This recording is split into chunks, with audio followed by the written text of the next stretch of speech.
Good morning बच्चों। आज हम धनात्मक तथा ऋणात्मक परमेय संख्या के बारे में जानेंगे। पिछले भाग में हमने जाना था कि गणना के काम में यानी गिनती के काम में हम जो संख्याएं प्रयोग करते हैं उन्हें प्राकृतिक संख्या कहते हैं। जैसे 1, 2, 3 अनंत तक जितनी संख्याएं हैं उन्हें हम प्राकृतिक संख्या कहते हैं। यदि इस प्राकृतिक संख्या में हम 0 को और सम्मिलित कर दें तो ये हमारी पूर्ण संख्या कहलाती है। यदि हम पूर्ण संख्या में ऋणात्मक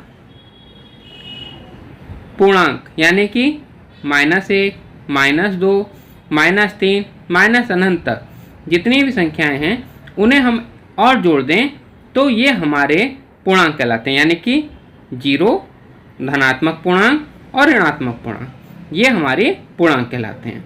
यदि हम पूर्णांकों में भिन्न संख्या जैसे 1/4, 1/2, 1/5 इन्हें और सम्मिलित कर दिया जाए तो ये हमारी परमेय संख्या कहलाती है। अब इस भाग में हम यह जानने का प्रयास करेंगे कि धनात्मक तथा ऋणात्मक परमेय संख्या किसे कहते हैं। वह संख्याएं जो 0 से बड़ी होती हैं उन्हें कहते हैं धनात्मक संख्याएं, और वे संख्याएं जो 0 से छोटी होती हैं उन्हें हम कहते हैं ऋणात्मक संख्याएं। अब हम ये जानने की कोशिश करते हैं कि हमें ऋणात्मक संख्याओं की आवश्यकता क्यों पड़ी। इसके लिए हम एक उदाहरण लेते हैं कि एक दुकान पर हम गए और हमें कोई वस्तु खरीदनी है और उस वस्तु का मूल्य है 300 रुपये, हमारे पास है 500 रुपये। हमने 500 रुपये का नोट दुकानदार को दिया तो दुकानदार हमें कितने रुपये लौटाएगा? 200 रुपये लौटाएगा। तो ये 200 रुपये हमारे पास हैं इस समय मौजूद में। जब 200 रुपये हमारे पास हैं तो रुपये को हम कहते हैं धन, यानी कि हमारे पास 200 रुपये हैं तो यानी कि ये धनात्मक हैं। अब यदि हम फिर से इस उदाहरण को दोहराएं और अब की बार जब हम दुकान पे गए, 500 रुपये हमारे पास हैं, वस्तु हमें पसंद आई 800 रुपये की। हमने दुकानदार से कहा भाई कि ये वस्तु हमें दे दो, और हमने 500 रुपये उसे दिए। तो दुकानदार क्या कहेगा कि भाई 300 रुपये आपके उधार रह गए, उधार रह गए। यानी कि उधार को हम ऋण भी कहते हैं, यानी कि हम पर उधार चढ़ गया, ऋण चढ़ गया।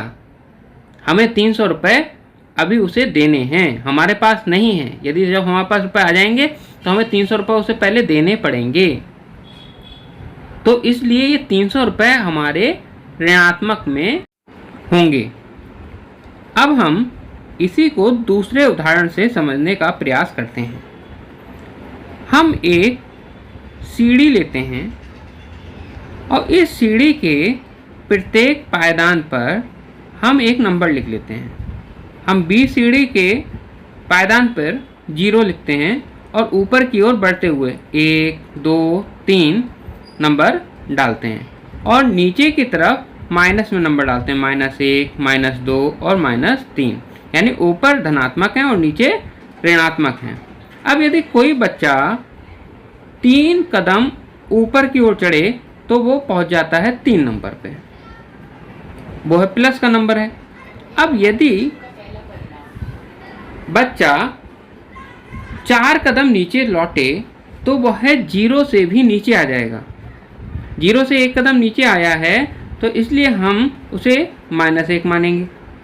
यदि बच्चा 2 सीढ़ी और नीचे उतरे तो वह -1 से -3 पर पहुंच जाएगा। अतः इससे स्पष्ट होता है कि यदि हम 0 से जितना ऊपर जाते हैं उतना धनात्मक होते जाते हैं, और 0 से हम जितने नीचे आते हैं उतना ही हम ऋणात्मक होते जाते हैं।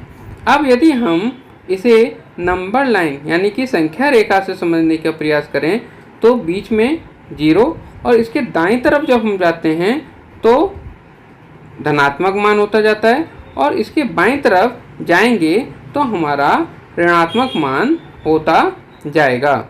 धनात्मक और ऋणात्मक परमेय संख्या के बारे में विचार करते हैं।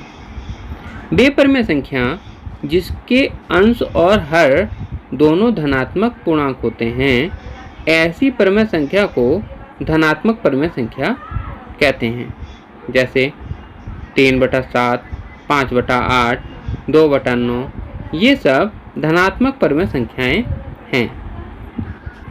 परंतु यदि परमेय संख्या में अंश ऋणात्मक पूर्णांक है और हर धनात्मक पूर्णांक हो तो ऐसी संख्या को ऋणात्मक परमेय संख्या कहते हैं। जैसे -3/5, -3/8, -9/5, ये ऋणात्मक परमेय संख्याएं हैं।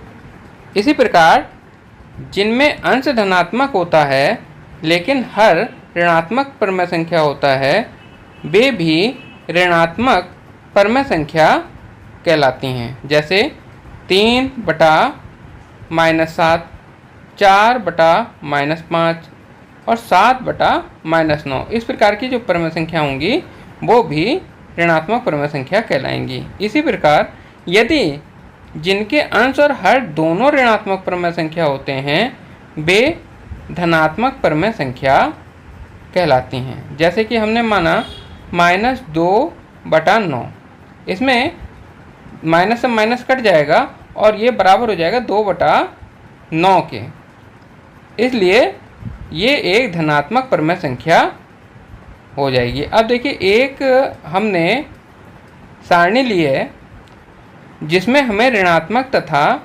धनात्मक परमेय संख्या छांटनी है कि कौन सी ऋणात्मक है, कौन सी धनात्मक है। जैसा कि हम इस भाग में पढ़ चुके हैं कि जहाँ अंश और हर दोनों एक ही प्रकार के होंगे, या तो धनात्मक होंगे या तो ऋणात्मक होंगे, तो वह परमेय संख्या धनात्मक परमेय संख्या कहलाएगी। परंतु जहाँ अंश और हर में से कोई एक धनात्मक तथा एक ऋणात्मक होगा, वह ऋणात्मक परमेय संख्या कहलाएगी। इसे आपको अभ्यास कार्य में करना है। धन्यवाद।